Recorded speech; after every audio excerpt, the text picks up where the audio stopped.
Eugenio Prieto, candidato a la gobernación de Antioquia, como siempre es un placer tenerlo acá en nuestra mesa de 360. Bienvenido, ¿cómo ha estado? Andrés, un saludo para ti, muchas gracias por la invitación, a todos los cibernautas y la teleaudiencia que nos acompaña, un saludo muy cordial, muy bien, con toda la energía, trabajando, recorriendo el departamento, hablando con la gente, construyendo participativamente el programa de Una Antioquia Viva. Bueno, lo van a escuchar a través de Muneraísmo en 790M para más de 60 municipios de todo el departamento de Antioquia, de nuestra página web, de nuestras aplicaciones. De manera que tratemos, Eugenio, de hablarle a la mayoría de antioqueños posibles y tratemos de tocar pues, los temas que a cada uno de ellos sabemos que son relevantes. Y yo sí le quiero preguntar directa y contundentemente, Eugenio, ¿cuál es su propuesta de gobierno, su modelo de gobernanza para el departamento de Antioquia? Ahí lo planteaste, nosotros siempre hemos estado con un modelo de buen gobierno y sociedad participante. En el buen gobierno lo hemos mostrado en los espacios donde hemos estado, en los cargos públicos, que siempre hemos hecho un ejercicio con gestión y resultados y transparente. Lo mostramos cuando estuvimos en el Instituto para el Desarrollo de Antioquia IDEA, cuando estuvimos en la gobernación de Antioquia hace 20 años, que fue uno de los momentos más complejos de este departamento, cuando estuve hace poco en el área metropolitana, hablando del Ejecutivo, como autoridad ambiental del territorio, como autoridad de transporte, como el articulador de la planificación de este Valle de la Urrá, y lo mostré también en la Diputación del Departamento y en el Congreso de la República, que hago un trabajo serio, coherente, con propuestas, con resultados. Y el otro pilar es la sociedad participante. Nosotros construimos participativamente, construimos con la gente. Entonces hemos venido proponiéndole a Antioquia una ruta que toque los problemas que ahora hay. Nosotros sentimos que hay miedo, que hay desesperanza, que hay incertidumbre, que se genera mucho desde la situación que se está viviendo hoy a nivel nacional. Entonces uno de los elementos claves es revisar el tema de la seguridad. El departamento tiene hoy presencia de organizaciones al margen de la ley, grupos insurgentes como el ELN, como la Segunda Marquetalia, como el Clan del Golfo, ya delincuencia común vinculada al narcotráfico, en 78 municipios del departamento de Antioquia. Y en el Valle de la Urrá hay 9 organizaciones criminales y se dice que hay unas 300 bandas barriales que están delinquiendo en el territorio. La situación de la paz total no es la que le genera tranquilidad hoy al país, sobre todo al departamento de Antioquia. Y le hemos pedido al presidente Petro que nos dé claridad sobre cuál es la propuesta y qué es lo que se busca, pero cuáles son las concesiones y cuáles serían los beneficios políticos, económicos, etcétera, para estas personas, y cómo los niños, las niñas, los adolescentes, los jóvenes que están vinculados a estas bandas barriales comienzan a ser la primera parte que forme parte de un gran acuerdo de paz total. Entonces, en el tema de la seguridad, el boleteo, el chantaje, la extorsión volvió a aparecer en el departamento, las subregiones, la gente está inquieta, las muertes. Hay que acompañar a la gente y brindarle seguridad con autoridad. Lo que sucedió en el Bajo Cauca hace poco, casi 15 días, se perdió el control del Estado de ese territorio. Eugenio, yo tengo que detenerlo un segundo, porque es que toca un tema fundamental y álgido, que le está doliendo a más del 65% de los colombianos según las últimas encuestas reveladas, que es la inseguridad, y tiene que ver con que en Antioquia muchos ciudadanos han acusado falta de autoridad, y usted entenderá que la campaña de paz total y que el gobierno no pasa por su mejor momento, y eso hace que las personas sean proclives a buscar opciones más radicales, seguramente con discursos más extremos. Yo le pregunto, ¿cuál es su garantía, cuál es su propuesta para decirle a los antioqueños: yo le apuesto a la paz, pero yo no voy a permitir que se repitan esos hechos que usted mencionaba, por ejemplo los del Bajo Cauca?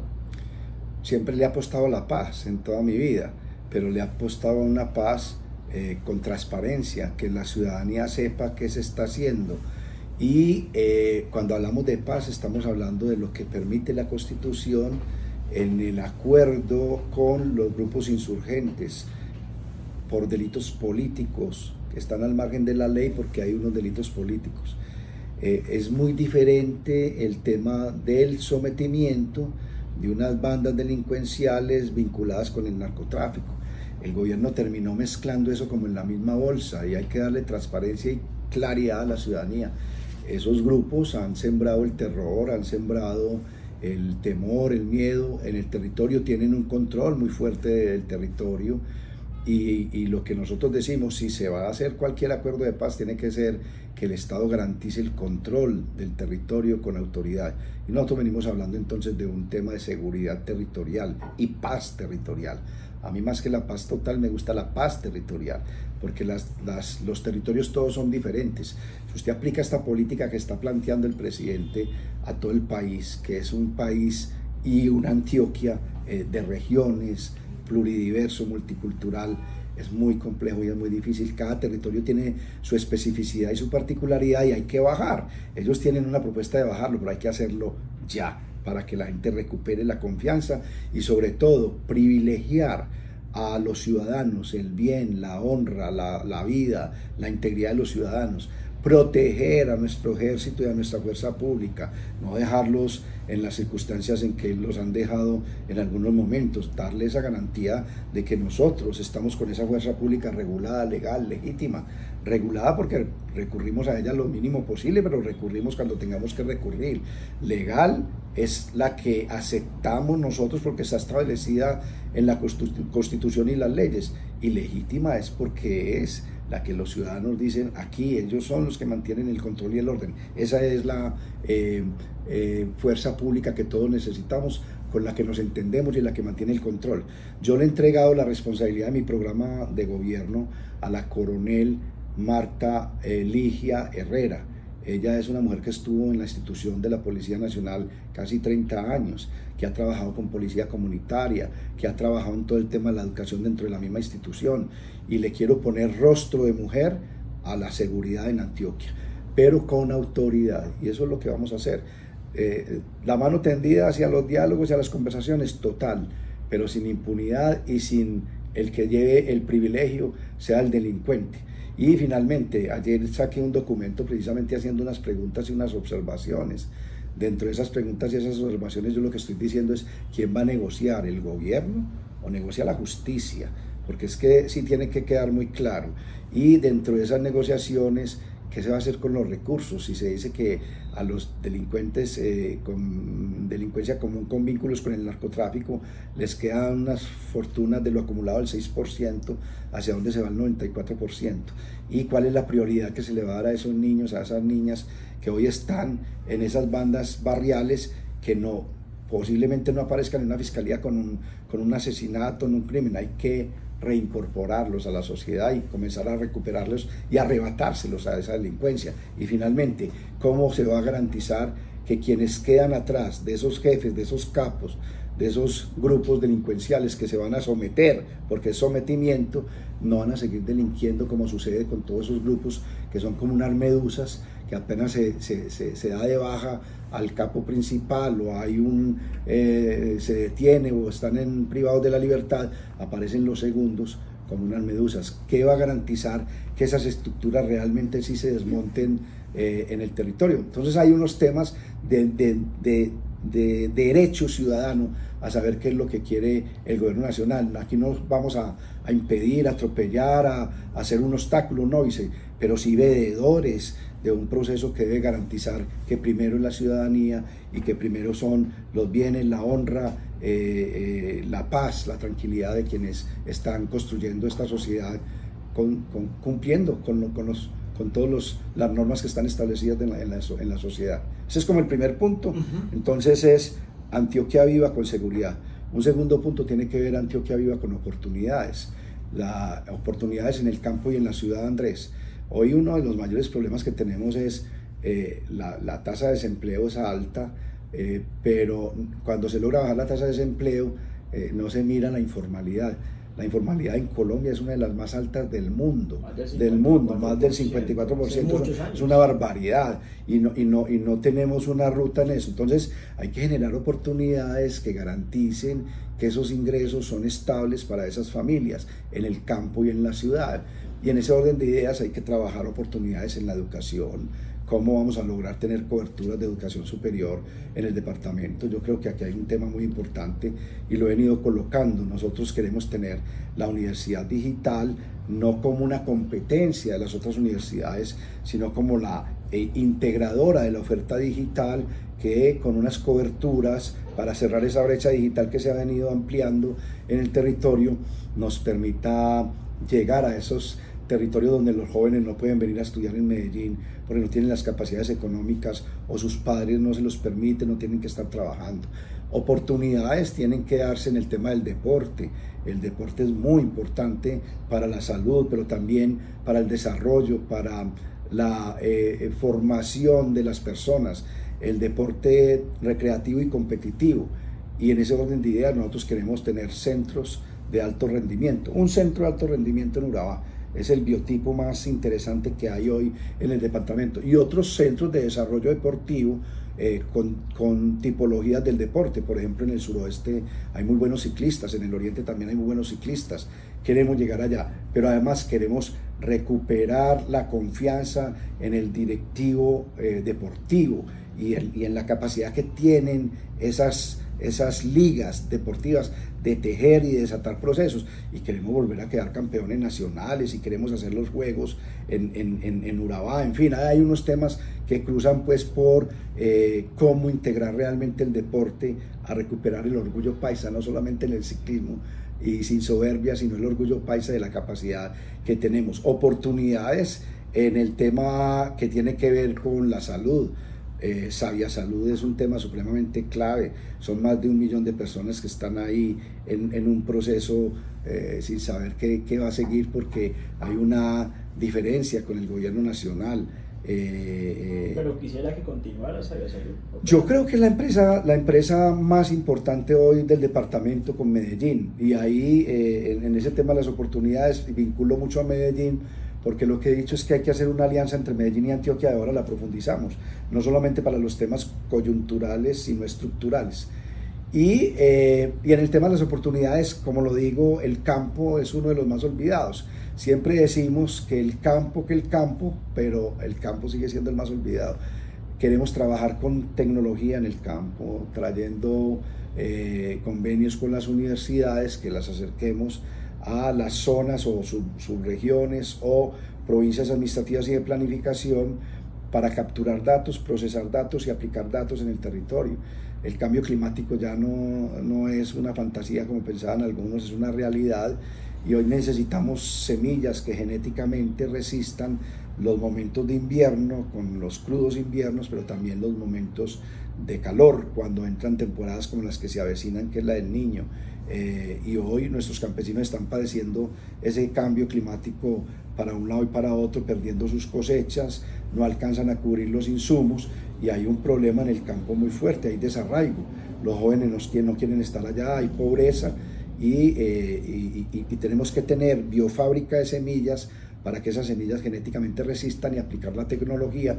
Como usted tiene una central hoy acá para el tema de la movilidad, para el campo, por zonas específicas, con acompañamiento técnico con las universidades. Y finalmente el tema de la sostenibilidad. Pilares entonces seguridad, pilares oportunidades y pilares sostenibilidad. Nosotros creemos que el territorio tiene que hacer un ejercicio entre la sostenibilidad en equilibrio, lo ambiental con lo económico y lo social. Ya no hay plan B y la producción tiene que ir llegando a eso, pero ya los empresarios se dieron cuenta que es económicamente rentable y valioso invertir en la sostenibilidad, que es valioso invertir en la economía circular, que es valioso tener menos emisiones, que genera incluso más credibilidad con los clientes o con los consumidores de los bienes o los servicios que estén produciendo. Y yo hablo entonces de ese tema no radicalmente ambiental, equilibrio, lo ambiental, lo económico y lo social, para que hablemos también de productividad y competitividad, y ahí cruzamos todo eso con las oportunidades. ¿Por qué productividad y competitividad? Porque si vamos a hablar de equidad, tenemos que hablar de ingreso. Si no hay ingreso, es muy difícil que hablemos de productividad y competitividad, o que no hay productividad y competitividad, es muy difícil que hablemos de ingresos. Entonces cierro. Ahora, antes de que arrancáramos, hablábamos de 3 programas que nosotros creamos con Guillermo Gaviria en Antioquia, y que me tocó pues liderar y dejar caminando, que hoy persisten y que hoy siguen siendo importantes, pero hay que volverlos a su génesis. Se llaman RIA, Viva y Maná. Maná es un programa bellísimo, fue el primero en Colombia y es hoy un modelo en América Latina y en el mundo en impacto social, pero fundamentalmente en cómo esos niños y niñas acceden a la educación con un buen biotipo y crecen bien en el territorio. Se está volviendo a generar un incremento de las cifras de desnutrición y de desnutrición crónica en el departamento. El indicador nuestro siempre es 0 muertes por desnutrición en Antioquia y tenemos que seguir trabajando en esa ruta. Hay que volver a Maná a su génesis, generando una dinámica económica social importante en el territorio. Y Viva, que si hay una coincidencia con nuestro programa de Una Antioquia Viva, cuando nosotros trabajamos Viva en el primer gobierno de Antioquia Nueva y en el segundo gobierno, logramos entre construir y mejorar alrededor de 150.000 viviendas en Antioquia, entre construir y mejorar. Yo me propongo ahora, entre construir y mejorar y legalizar predios de 150.000 viviendas en Antioquia, urbanas y rurales, y las rurales las integro con RIA, con la reforestadora industrial. Nosotros queremos hacer vivienda rural con la madera, y la siembra de los árboles queremos hacerla doble propósito. O sea, aquí no es ganado doble propósito, sino árboles doble propósito, para el bosque industrial, pero también para con la resina se está sacando productos farmacéuticos, de belleza, de industria, etcétera, que nos permitan otra dinámica con RIA. Ya lleva 2 temas bien importantes, el doble propósito del bosque industrial y el de la resina, pero ya tiene el tercero, que es el de las viviendas rurales.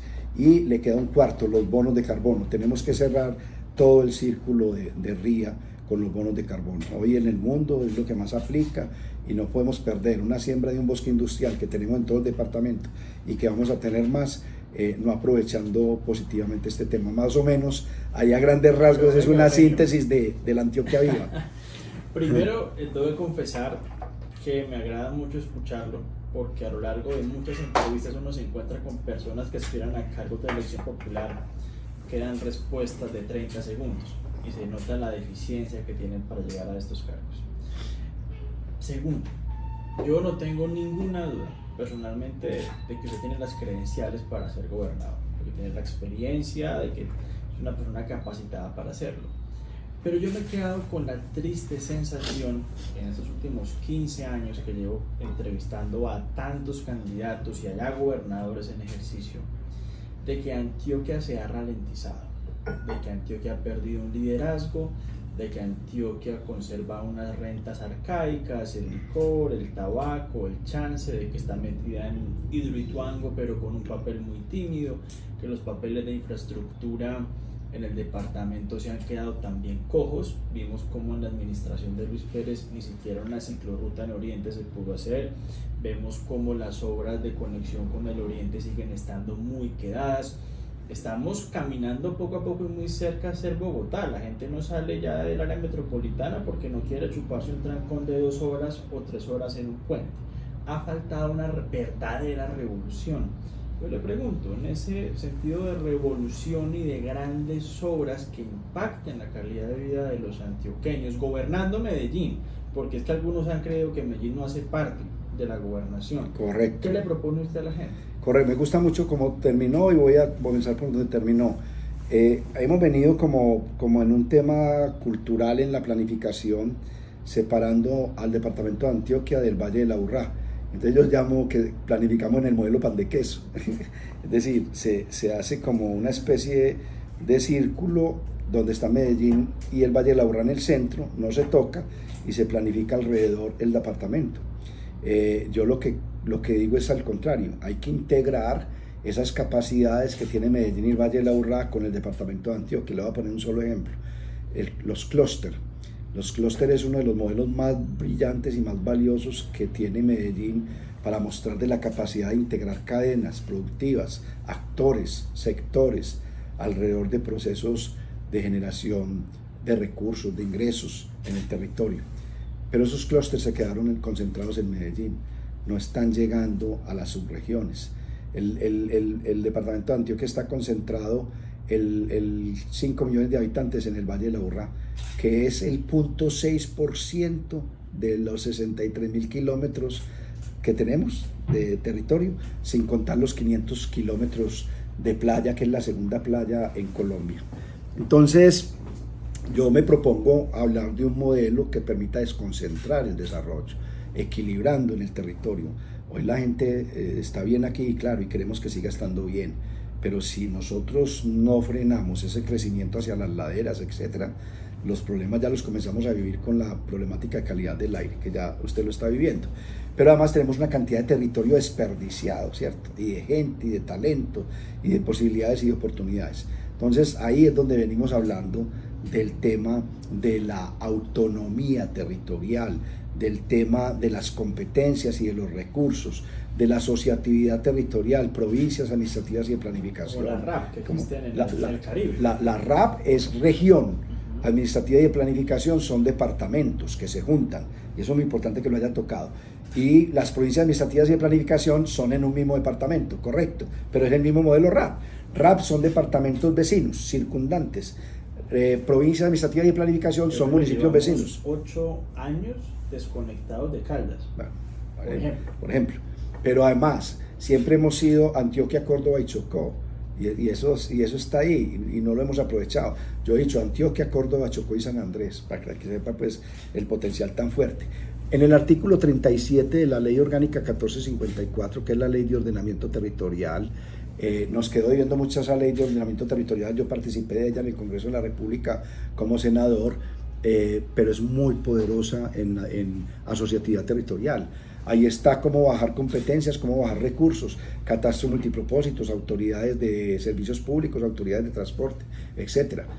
Dice en ese artículo que una región administrativa de planificación se puede convertir en región administrativa de planificación ente territorial si se hace una consulta popular y la gente la acepta. Entonces, a lo que yo quiero referirme es que no hay que hacer otras cosas que se están proponiendo que requerirían una reforma constitucional o que requerirían una constituyente.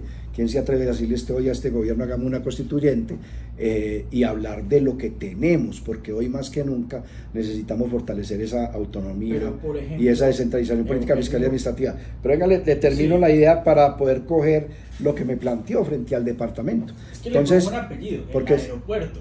Si es porque Viva y Ultra no dejan de operar, seguiríamos con un aeropuerto congestionado, pensando en segunda pista cuando requerimos una tercera. Pero además, 15 años sin hacerlo. Pero además nosotros hemos venido hablando de la ecorregión del oriente antioqueño, integrando a esos municipios en una cota de 2.050 metros que tienen además el tema de la generación de energía más importante de Colombia, que tienen uno de los bosques más importantes de Colombia, que tienen esa zona que nosotros hemos hablado que se convierta en un área metropolitana, que es el Valle de San Nicolás, y que lo demás se convierta en provincias administrativas y planificación, y que desarrollen todo un triángulo de la innovación, pero con asociatividad. Y lo que propone ahora el gobierno departamental, con todo respeto, no lo comparto porque solamente cogió el aeropuerto y proponen crear una RPG, que es una región de planificación y gestión, que se hizo específicamente en la 1454 para captar recursos de regalías. Entonces es un proyecto, no el aeropuerto, la ciudad aeroportuaria como en Ámsterdam, por ejemplo, sí. Lo que tiene es que desarrollar toda esa zona, está el territorio, lo podemos hacer, pero lo podemos hacer integrando y conversando, no simplemente cogiendo proyectos, porque entonces después Río Negro y Medellín son los que tienen el proyecto, se benefician o no. Necesitamos que se irradie la generación de riqueza y se redistribuya en todo el oriente para que haya más equidad, más equilibrio, más armonía en ese desarrollo. Entonces le termino con el tema. Si Medellín y Antioquia y el Valle de la Aburrá no se integran, vamos a seguir teniendo problemas de exclusión y de territorios abandonados, de un campo que no quiere producir, etc. Le voy a poner un solo ejemplo. Yo acabo de estar en Urabá. Urabá, hemos dicho, es la mejor esquina de América. Allá había un círculo vicioso, no había vía, no había puerto, no había puerto, no había vía. Hoy hay vía y van a haber puertos. Pero esa mejor esquina de América, que somos nosotros por Urabá, no tiene agua potable. ¿Usted cree que eso es justo? Entonces, empresas públicas, no. Correcto. Entonces usted va a Buenaventura y allí está el puerto de Buenaventura, el único en el Pacífico, porque hay un puertico ahí en Tumaco, pero la pobreza es enorme en Buenaventura. Si nosotros no hacemos una inversión social ya con un compromiso, ordenada, planificada, estructurada en Urabá, nos va a pasar lo mismo y no podemos permitir que eso suceda. Entonces, integrar a Medellín y al Valle del Aburrá con Antioquia quiere decir que aprovechemos las capacidades y las potencialidades que todos tenemos en esa interdependencia urbano-rural. Medellín es Antioquia, Antioquia es Medellín. Eso tiene que ser así. Lo que pasa es que sí necesitamos encontrar unos gobernantes que conversen. Recuerde que hubo un momento que trabajamos por la Alianza AMA, una alianza muy valiosa con 2 gobernantes extraordinarios. Nadie tiene diferencia frente a los gobernantes. Pero al primer semestre ya cada gobernante iba por su lado, y Medellín y Antioquia no se pueden dar esos lujos, eso es un desperdicio. Entonces tenemos que colocar en el centro a las empresas públicas de Medellín en compensación con el departamento de Antioquia, tenemos que colocar en el centro al área metropolitana, tenemos que colocar en el centro a Ruta N, a Universidad Empresa Estado, al Metro, al IDEA, a Hidroituango, y la capacidad de una estructuradora de proyectos bien valiosa, y las universidades, que es uno de los temas, el conocimiento, la ciencia local, y una estructuralmente a Medellín y Antioquia en un corto, en un mediano y en un largo plazo. Esa es la apuesta que yo tengo y esa es la propuesta que le estoy haciendo a quien quiero yo sea el alcalde de Medellín. Nos quedan 5 minutos y como siempre le agradezco mucho por estos espacios. Es un placer conversar realmente contigo porque conoces el departamento, lo entiendes, lo has recorrido y necesitamos personas así. Hablemos de política y me responda lo que me pueda y me quiera responder.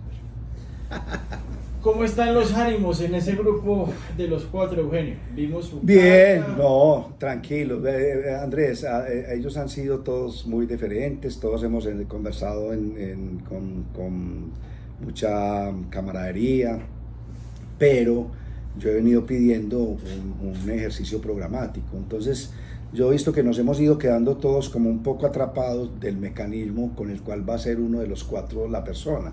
Y es importante, sin duda, el mecanismo, pero un mecanismo sin propuesta programática que integre no solo a los 4, sino a quienes nos están apoyando, los sectores políticos que nos acompañan, los sectores económicos y sociales que nos acompañan, que ellos digan, le apuesto a ese programa. Recuerde que el voto en Colombia es programático, independiente de quién sea el candidato. Eso es lo que yo estoy pidiendo y por eso dije, ojalá la primera semana de julio los compromisarios y los facilitadores hayan avanzado en una propuesta programática que todos le podamos apostar a ella, porque sí sería muy duro que elijamos una persona y que al otro día esté reventada la alianza, porque mucha gente no va a creer en esa persona o en esa propuesta de esa persona.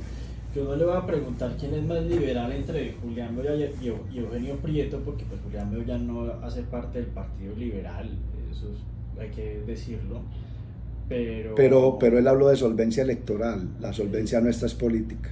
De acuerdo, pero mi pregunta, Eugenio, es ser liberal para usted, ¿qué significa un departamento como Antioquia? Y más cuando está aspirando a tener el aval que, pues por nuestra información se lo van a dar, esperemos que lo oficialicen, pero ¿qué significa eso?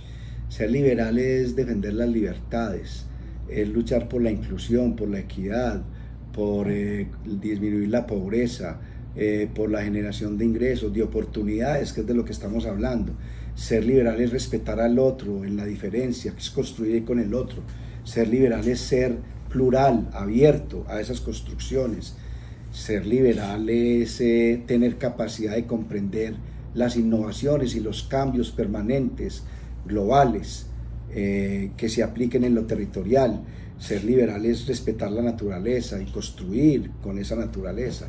Ser liberal es el espíritu, es la convicción, no es un actuar y una militancia no en un partido. Ser liberal es el hecho de todos los días, y yo creo que eso es lo que yo he hecho durante toda mi vida política. Siempre he militado en este partido, nunca me he ido del partido, no obstante que he tenido ofrecimientos generosos de otros sectores, de otros partidos en todos estos procesos. Aquí estoy, y lo que siempre he promovido son las alianzas, la integración de actores y de sectores, ya para el Congreso, ya para los ejecutivos, etcétera, porque creo que es posible construir desde las alianzas. Eugenio, se ha degradado mucho la forma en que los gobernantes administran su gabinete. Usted, si gana, ¿a quién se compromete a nombrar? ¿Cuál sería ese perfil de un profesional para su despacho y para las gerencias de las empresas? Yo siempre que he estado en la gestión pública me he rodeado de gente capaz, de gente buena. A mí no me ha interesado si la gente viene de una escuela o de otra escuela, de un sector político o de otro sector político. A mí lo que me interesa es que la gente sea buena y sea capaz. Y en ese orden de ideas es lo que yo le pido a los que estamos en la alianza. Si también incluye el acuerdo un tema de gobernabilidad, que si uno llega, se presente una propuesta, que la gente que esté ahí sea capaz de sacar adelante los procesos. Antioquia hoy más que nunca necesita líderes con experiencia y también líderes jóvenes con ímpetu, con ganas. Esa combinación de experiencia y juventud a mí siempre me ha gustado mucho. Me gusta mucho trabajar con la mujer. Creo que la mujer es el espíritu que le da un toque de generosidad, de desprendimiento, de ternura y de administrar bien los recursos y de innovación y creatividad a los gobiernos y a los ejercicios de cualquier empresa. Y creo en la academia. Yo uno mi ejercicio de gobierno siempre integrando convenios con la academia. Yo creo que la ciencia local hay que colocarla a que nos acompañe y a que las discusiones, cuando tienen que ser técnicas, coloquen en el centro el conocimiento científico y no se vuelvan prepolíticas. Si la primera semana de enero se sienta con Gustavo Petro, ¿cuál sería la palabra o la frase con la que quisiera usted definir su relación con él entre Antioquia y Gobierno Nacional? No, una relación de respeto, de integrar las capacidades institucionales. Es que la relación no es de Gustavo Petro con Eugenio Prieto, que obviamente son los representantes.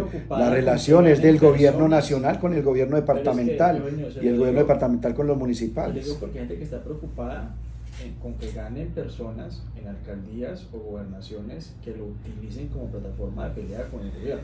Le voy a poner un ejemplo que me parece importante para que yo con Gustavo Petro no tengo problemas ni dificultades. Fue mi compañero en el Senado de la República. Dije en algún momento que este país ha evolucionado tanto desde su constitución que permite que una persona que ha sido perteneciente a grupos insurgentes hoy sea presidente de la República, que permite que haya sido alcalde de Bogotá y senador de la República, pero que es muy paradójico, y es en lo que no estoy de acuerdo con Gustavo Petro, que él, que formó parte con el M-19 de ese sincretismo político que es la Constitución del 91, que son diferentes fuerzas haciendo un acuerdo, hoy esté poniendo en entredicho la Constitución del 91 y esté mostrando la Constitución del 91 como si fuera un acuerdo neoliberal. Ellos participaron de esa Constitución del 91, que es uno de los pocos híbridos bonitos que yo conozco: teoría inglesa del mercado, teoría social francesa del Estado. Tanto mercado como sea posible, tanto Estado como sea necesario. Es el modelo regulatorio en los servicios públicos, hay que respetarlo y hay que trabajar con él. Entonces los equilibrios de poder se los está colocando el Consejo de Estado, los equilibrios de poder se los está colocando la Corte Constitucional cuando le dice: señor, no avance con esa reforma a la salud, que esa reforma a la salud está tocando elementos esenciales del derecho fundamental a la salud. Por tal razón usted la tiene que presentar como una ley estatutaria y no como una ley ordinaria, y sigue para adelante. El tema de las reformas sí, pero no así. Entonces todos, qué bueno que cambie el país, que dé un viraje, porque esos cambios oxigenan, pero que las reformas respeten la institucionalidad. Esa es la gran diferencia que yo tengo hoy con Gustavo Petro, que quiera dividir el departamento de Antioquia, ¿cierto? Y que venga a que unos candidatos hoy en Medellín y en Antioquia estén direccionados en esa misma línea, y que además el otro equilibrio de poder, que es el Congreso de la República, lo esté reventando desde adentro, que son las bancadas, y ponga un compañero, mi compañero en el Congreso, que es Luis Fernando Velasco, a que sea ministro de la política no como ministro de la política, sino como político del ministerio. Yo creo que hay una diferencia muy profunda, pero respetuosa. Yo no tengo que maltratar a Gustavo Petro por X o Y razón. Yo lo que creo es que él tiene una responsabilidad inmensa en este viro que da al país hacia la izquierda, demostrarle al país que es posible construir concertando todas esas propuestas que él trae. Bienvenida a las reformas. Reformas sí, pero no así. Y en ese orden de ideas, el otro equilibrio de poder que viene es el de octubre de este año, el 29 de octubre. Va a ser el equilibrio de poder territorial, donde la ciudadanía va a votar para elegir personas que protejan los territorios frente a esas imposiciones. Porque yo diría, ¿cuál es el peor enemigo de Gustavo Petro? No somos nosotros, es él mismo. El ego es el peor enemigo de Gustavo Petro. La soberbia y la forma como él quiere imponer. Esto no es de imposición, esto es de concertación, de diálogo, de construcción participativa. Eugenio Prieto, un placer, gracias por habernos acompañado el día de hoy. No, Andrés, hombre, muy agradable siempre, y usted sabe que estamos listos y dispuestos. Muchas gracias, un saludo muy cordial.